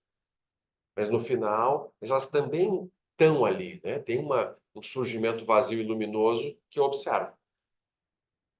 Isso, para mim, é difícil entender um elemento. Água. Sim. Água no meu corpo, tá? Eu entendo assim, sangue, água. Aham. Você tem movimento, seria água. Eu achava que Não, o movimento é o ar. A água é a fluidez, a desobstrução, a flexibilidade que estão presentes. Eu já dei uma vez só. Os conceitos, eles são dicas para você entrar na meditação, para te ajudar a localizar. Mas quando você localizou, você para apenas na observação daquilo que você localizou. Você não fica lá. Flexibilidade, desobstrução. Isso é só no começo, são dicas para te ajudar a localizar, né? Depois que você achar, você apenas observa. Porque aquilo está lá. Oi? Porque quando a gente perde muitas vezes, a gente perde, a gente só dica de novo. Ah, sim. Para retomar, né? Como a gente se distrai, né, na sessão de meditação, a gente pode usar para retomar. Mas assim, quanto mais estável a gente estiver, menos falatório interno sobre a meditação vai ter. Percepção, né? Com esse você vai se guiando mesmo, vai certo. Aí depois, como o Marcelo falou, né? Prática, tem todo o roteiro e depois você gera um ponto. Na meditação do treinamento é a mesma coisa.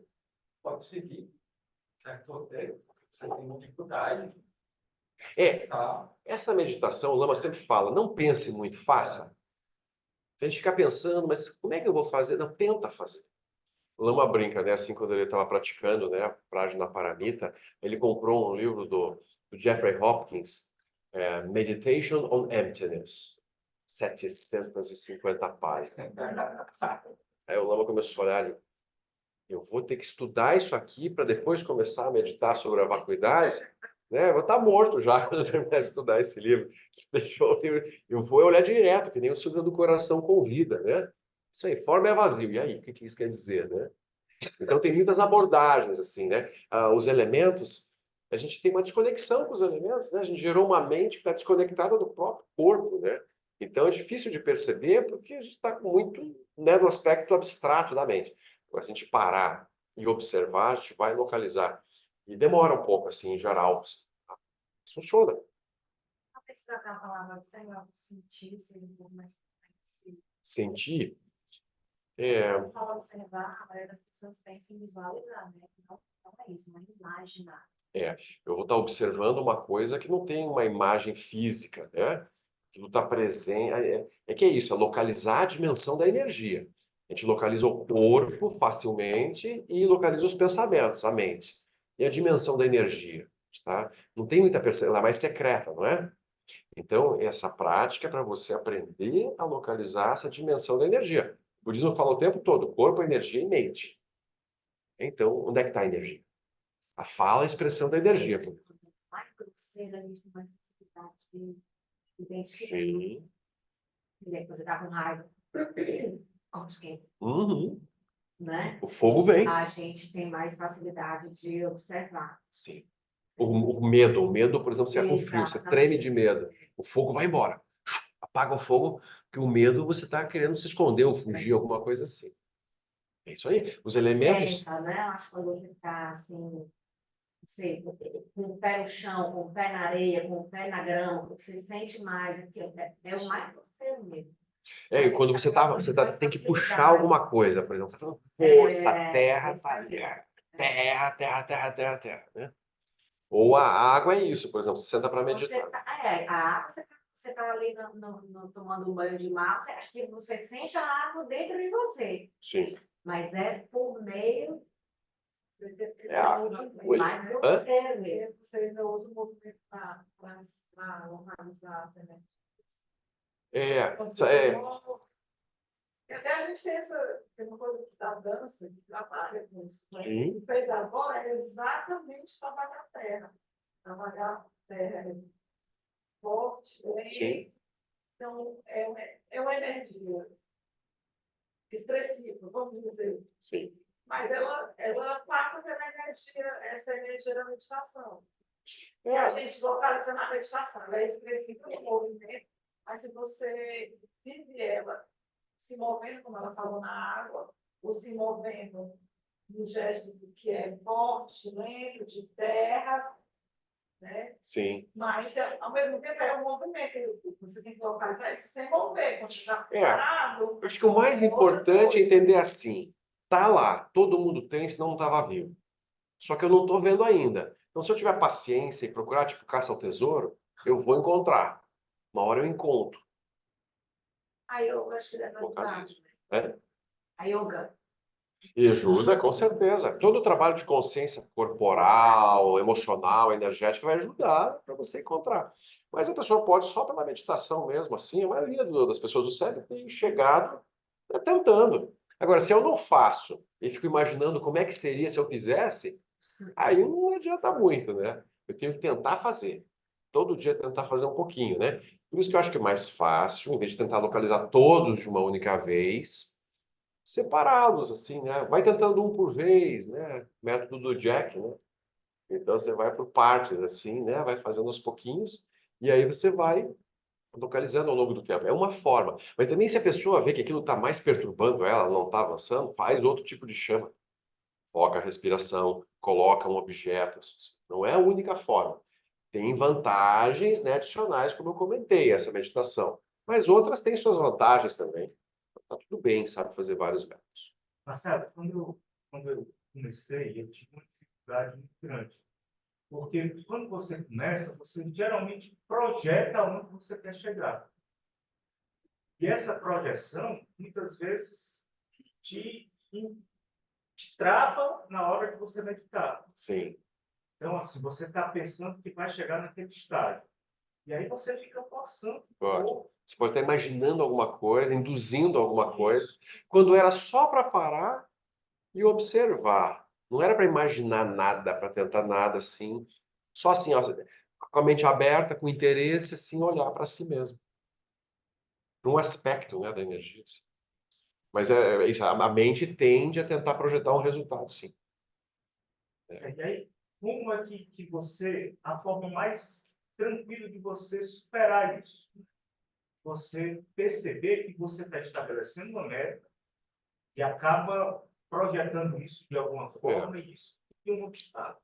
Assim, as meditações, a gente deveria, a nossa dificuldade é seguir a instrução. A gente recebe uma instrução, mas a gente já começa, não, mas espera aí, mas eu vou fazer isso, não. A gente distorce a instrução. Se eu só seguir a instrução, eu vou chegar naquele resultado. Só que às vezes é isso. Eu pego a instrução, eu acho que estou seguindo, mas eu estou interferindo sobre ela, né? Por exemplo, em momento algum na meditação, por exemplo, de shamatha, se diz assim, né? Você, quando pratica shamatha, já deveria imaginar como que a mente de um yogi que realizou shamatha, ou o olho fica assim, o corpo fica assado. É assim, não tem projeção nenhuma, só faça aquilo, só observe a respiração. Não tem nada de complicado nisso, né? A gente complica. A gente vai complicando ao não seguir a instrução de forma simples. Eu acho assim. Agora, é isso. Como é que eu sei que eu estou me desviando? É legal quando você conversa com alguém e descreve tua meditação. Como é que você está fazendo? Por isso que tem os facilitadores, os tutores, o lama, que a gente vai e fala. A pessoa se expõe um pouco. Várias vezes a pessoa vem e diz, eu estou fazendo assim, assim, assado. Eu digo, mas não é bem assim. Né? Ainda bem que você me avisou, porque eu estava fazendo um bom tempo assim. Né? Digo, não, isso aí que você está fazendo é legal também, mas não é bem o que é para fazer. Então é importante a pessoa né, verificar a meditação dela com uma pessoa que também já verificou a sua né, com alguém que sabe fazer. Então esse é um ponto, né? Porque no processo meditativo tem muitos desvios e confusões que a gente pode se perder assim, né? Muitos. Você chama, tá? Que é uma coisa super simples, olha o tanto de dúvida e discussão que gera, né? No processo de Vipassana, aquilo fica muito mais complicado. Porque a pessoa pode achar que localizou a vacuidade de um objeto, alguma coisa, e ela está viajando uma ideia sobre vacuidade que ela acha que seria aquilo. Exato, na sua imaginação, né? A gente imagina coisas. Por isso que é muito importante seguir estudando, tirando as dúvidas no aspecto, né, da visão mental, e seguir praticando e verificando tua prática, né? trocando em grupo, né? Às vezes um conta como, por exemplo, faz uma meditação em grupo dos 8 pontos de Prajnaparamita, como algumas sanghas fazem às vezes. E aí depois as pessoas conversam um pouco sobre a prática, né? Trocam um pouco para ver como é que foi, o que que você, né? Como é que foi para você. E às vezes a pessoa expressa e vê que ela estava viajando na maionese mesmo. Pode acontecer. Essa da me passa, me interessa um pouco, porque, primeiro, por hobby, assim, eu peguei essa mania vamos meditar, pensar sobre o número. Quando eu Sim. estou não relaxado, um dia, na época, eu descobri que existe uma matemática específica que 2 mais 2 é igual a 5. Chama, você pode criar essa equação, Sim. uma matemática biológica, aritmética biológica. Você visualiza um biológico, isso é verdade. Isso é verdade. Existem esses cálculos. Onde você define uma matemática onde 2 mais 2 são 5. Se você está pensando sobre aquilo, você pode criar Pode. um conceito novo. Sim. No Sansara a gente pode brincar com a luminosidade, né? Construir coisas, né? A arte, a ciência, né? Elas estão o tempo todo criando novas coisas, assim, né? Então, isso é o processo criativo do Sansara, que usa por base a vacuidade e luminosidade dos fenômenos. Só que aqui a nossa Vipassana tem um objetivo muito específico, que é libertar a nossa mente da aparente solidez que as coisas têm. Então não é só um processo criativo ou de aumentar a capacidade de alguma coisa. Não, o foco aqui é libertar a mente, o corpo, as energias dos condicionamentos que eles vêm, né, assim, sustentando, né, muitas vidas. O objetivo é a liberação, né? Um caminho para a liberação. Essa é a ideia. O Jorge comentou aqui. Focar numa foto do fogo, fogueira, por exemplo, ajuda? De novo, assim, no início é interessante, Jorge, assim como referência, assim, o fogo, né? Mas você não vai sentar e imaginar uma fogueira subindo por dentro de você, por exemplo. Isso já não é a meditação de observar o fogo que já está lá. É uma imaginação sobre o elemento fogo. Então, insisto nisso, assim, não tentem imaginar coisas para fazer a meditação dos elementos. Tenham a paciência de observar a presença daquilo que já está lá no seu aspecto abstrato mesmo. Então, a essência da água está lá, a essência do fogo está lá, a essência do ar está lá. Então, por exemplo, o ar, eu fico observando, inspirei, expirei, inspirei, expirei, não, isso seria observação da respiração mecânica. Né? Eu pego a essência do elemento ar, que representa esse movimento que está disponível. Por exemplo, quando eu me movimento, eu me desloco no meio do ar, não é? O ar é o vento que impulsiona. Então ele está presente em mim, enquanto um potencial, enquanto uma energia. Uma coisa é o éter. O éter, esse brilho, nessa eletricidade, essa energia de vivacidade que está viva dentro de mim também, que às vezes tem mais, às vezes tem menos. O espaço permeia tudo. Não tem um átomo que não seja quase 100% espaço, no aspecto grosseiro, mas no aspecto sutil também. O espaço está presente em mim, como energia. Aí, quando eu tenho mais espaço, eu tenho espaço mental, eu sou capaz de aprender novas coisas. Tem espaço para as coisas acontecerem. Então, os elementos eles têm aspectos grosseiros, sutis e secretos. O som do sino é uma chamata tradicional também. Por exemplo, o Buda ele introduziu o chamata dessa forma também.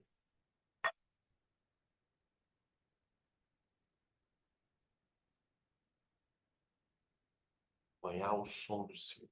É uma forma interessante, porque daí alterna som, silêncio.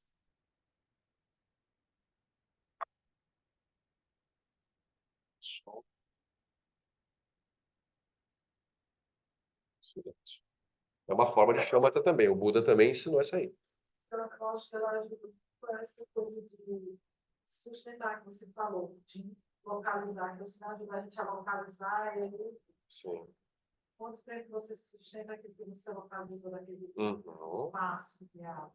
É uma forma. E às vezes a gente fica nas coisas que são mais difíceis, eu acho isso muito eficiente para quem tem dificuldade, assim. Mas nada de colocar musiquinha, flauta zen, mantra, daí não é, aí é relaxamento, né? Não, só usando o exemplo do som, porque às vezes fala o som, né, da impressão, né? Isso, um som pontual e que tua atenção acompanha aquilo, uma nota. Aí é até interessante. Tem aplicativos também que fazem isso, né? Pode ser. Tem uma meditação, assim, Tem. O Buda. tem que tocar cada vez. Às vezes em grupo tem alguém controlando isso e os outros estão acompanhando. Pode se fazer em grupo. Em casa, mas você mesmo pode fazer para você. Você mesmo. Qualquer. Né? Você toca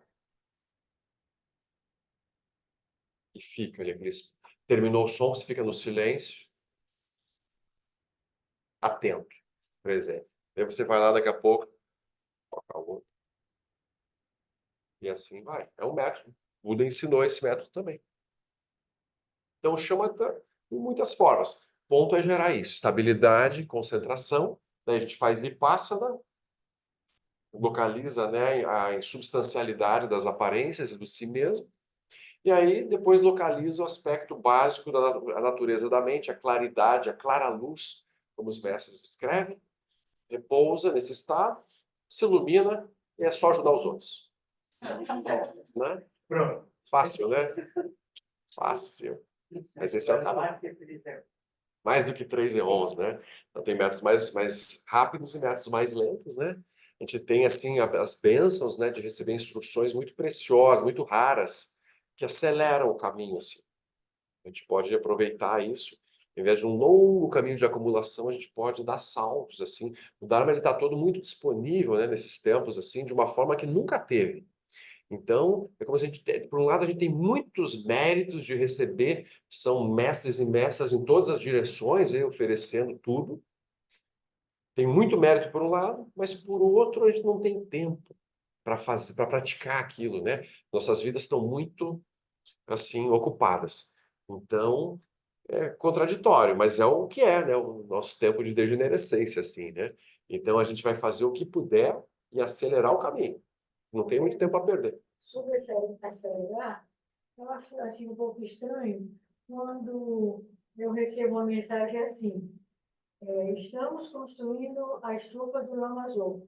Certo. Quem contribuir com tantos euros, sei lá o quê, durante o mês tal e tal, terá 100 milhões de não sei o quê, de indulgência. Aí eu fico pensando nas indulgências da Igreja Católica, você comprava aqui, podia pecar à vontade, mas depois comprava. Não é. Fico meio confusa. Não é a mesma lógica, não. Posso comprar Uhum. mérito, entende? Como Não. se o fato de eu dar alguma coisa, eu estivesse comprando crédito aí de 50 milhões. Não, isso não existe, não. Por favor. Eu vejo, não existe assim perdão dos pecados, porque existe assim um processo de purificação do karma negativo e de construção de virtudes que a gente está tentando fazer o tempo todo. Quando você apoia atividades significativas, você gera méritos naturalmente. Por exemplo, você apoia lá o Médicos Sem Fronteiras, qualquer atividade positiva que as pessoas estão fazendo para gerar menos sofrimento, compaixão, né, salvar seres, isso gera mérito, né? E de certa forma também purifica algumas regiões kármicas assim. Talvez em alguma vida a gente tenha contribuído para o contrário daquilo, né? Então, aquilo vai limpando nosso próprio fluxo mental. Quando é a construção de alguma coisa do Dharma, assim, virtuosa, então aquilo também é meritório. Porque, vamos dizer assim, se salvar o corpo dos seres de algo meritório, então quando se apoia atividades que podem ajudar os seres a alcançar a iluminação, inclusive, então o mérito é bem interessante, né? Então, apoiar o Dharma e as atividades do Dharma, isso acaba não lidando só no aspecto do bem-estar sansárico. Isso gera, né, um ambiente e méritos para libertar a mente dos seres. Então, por exemplo, uma estupa gigante. Aquilo vai ter um impacto enorme na mente de quem for lá visitar, né? Como, por exemplo, as pessoas vão lá para Bodh Gaya, né? Aí olham aquilo super inspirador. Então, aquilo é uma expressão da mente, do corpo do Buda. Então, aquilo é meritório. Mas não existe nada assim, ó. Quem der 50, libera mais 50 karmas. Não é exatamente assim. E além do mais, é do dia tal, dia tal. Por que é do dia tal, e não é do dia tal, dia tal? Tem períodos assim mais interessantes até para fazer. Por exemplo, o período da lua cheia, por exemplo, tudo que você faz é multiplicado. Por quê? Por quê? Porque assim, existe uma interdependência entre tudo com tudo. O universo, planeta Terra, os seres humanos. Então, as energias e os movimentos kármicos, eles surgem por causas e condições, não são? Então, tem certas causas e condições que amplificam o resultado das coisas e tem causas e condições que minimizam. Então, assim, isso vem sendo observado, né, ao longo de, né, desde que os sábios se manifestaram entre os humanos, né? O que amplifica, o que diminui. Então, isso, o que tem a ver com a Lua? Tem muito a ver com a Lua. Sol e Lua são as nossas bases assim de visão, né, de masculino, feminino, de polaridade que existe no reino humano, né? Eu comentei aqui no curso que, por exemplo, até o surgimento de a gente ver Sol e ver Lua tem a ver com o nosso karma. Isso foi surgindo, né, na mente dos seres a partir da construção kármica deles.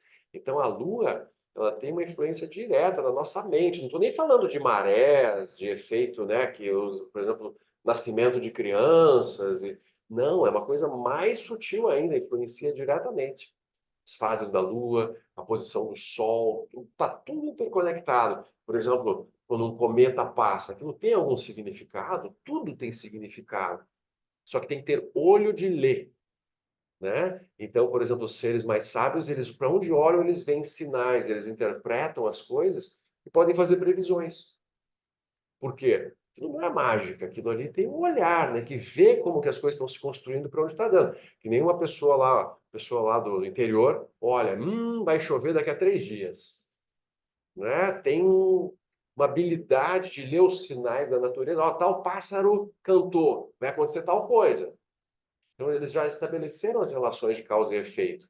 E isso está o tempo todo disponível. Só que a gente não tem, né, o conhecimento de ver. Então, Os horóscopos têm tudo a ver, né? a astrologia, veja, tanto na Índia antiga, no Tibete, na China, sempre se usou a astrologia como uma ferramenta, assim, poderosa de como prever as coisas. Tem uma biografia de Padmasambhava em que se fala que foi Manjushri quem introduziu a astrologia no reino humano, ensinou para os humanos a astrologia.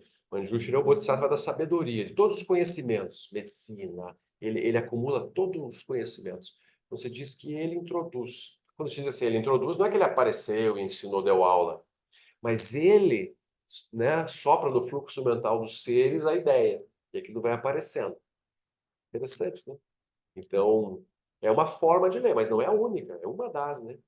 Isso que é interessante. Por exemplo, a pessoa, né, poderia olhar sinais isso, assim, né, no ar, nas nuvens. Ou quando você vê uma pessoa, a gente não faz uma leitura das pessoas, a gente olha para a pessoa e vê sinais. A pessoa está com cara de brava, a pessoa não está falando nada, mas você tenta interpretar o que está acontecendo com ela. Então a gente faz isso constantemente, né? Ele está lendo sinais. E aí tem seres que têm uma habilidade maior. Por exemplo, o Buda faz profecias lá para o futuro. Ele olha para o fluxo mental de um ser, né? Ele já vê essas sementes que foram plantadas vão dar fruto daqui a não sei quantos milhões de vidas. Então, isso é tudo, né, causas e condições. Então, funciona, né, fantasticamente. Mas acho que vamos ficar por aqui. Então, ter uma meditação é muito importante. Então, aqui foi uma revisão, né, das instruções fundamentais, chama, teve pássana, né? E a gente tem que estar sempre revisando, porque você veja como a gente tem dúvidas, né? Todos nós. E uns fazem de um jeito, outros fazem de outro, e cada um fala, compartilha, aí no final todo mundo vai se enriquecendo. Bem importante revisar. Então, dedicação de méritos, que os méritos deste encontro se expandam e toquem a todos, que o Mestre Universal da Paz e da Compaixão, Sua Santidade Dalai Lama, juntamente com todos os mestres de todas as tradições que veiculam esta mensagem, tenham longa vida. Que todos estejam a salvo de gerar pensamentos negativos, o obstáculo mais destrutivo. Que estes pensamentos nunca surjam em nossa mente. E que todos os seres também estejam livres de pensamentos negativos.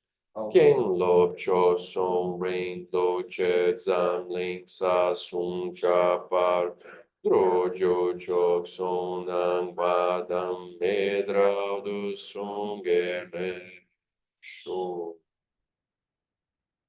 Então, boa noite, boas práticas de meditação, né? Amanhã a gente vai falar um pouco sobre a roda da vida e Prajnaparamita, né? Tchau, queridos! Abraço.